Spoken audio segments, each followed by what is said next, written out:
কাঁচামাল বাংলাদেশের সীমান্ত দিয়ে তারা লুটতরাজ করে নিয়ে গেছে। এই কাজগুলো যেন তারা অতি সহজে করতে পারে, ঠিক সেই জন্য তারা হাসিনার মতো পুতুল সরকারকে বসিয়েছে।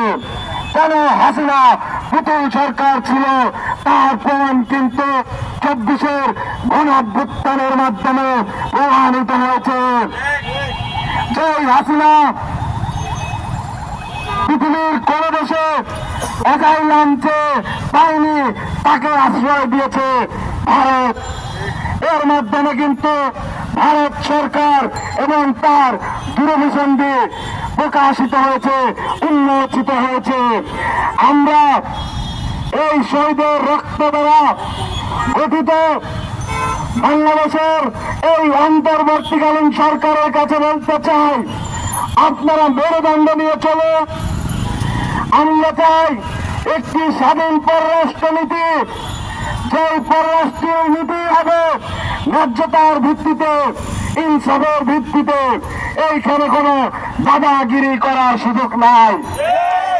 আমরা দেখতে পেয়েছি ভারতীয় মিডিয়াগুলো যখন 5 আগস্ট পরবর্তী সময়ে বিভিন্ন প্রপাগান্ডা ছড়াচ্ছিল, তারা চট্টগ্রামকে বাংলাদেশ থেকে নিয়ে নেবে, রংপুরকে বাংলাদেশ থেকে নিয়ে নেবে, তখন কিন্তু আপনারা রিয়েকশন দেখাতে বহু দেরি করেছিলেন। আমরা বলতে চাই, ছাত্র জনতার রক্ত দিয়ে গঠিত এই সরকার, সে যদি ন্যায্যতা না বোঝে তাহলে কিন্তু কিভাবে ন্যায্যতা আনতে হয় আমরা তা বুঝিয়ে দেব।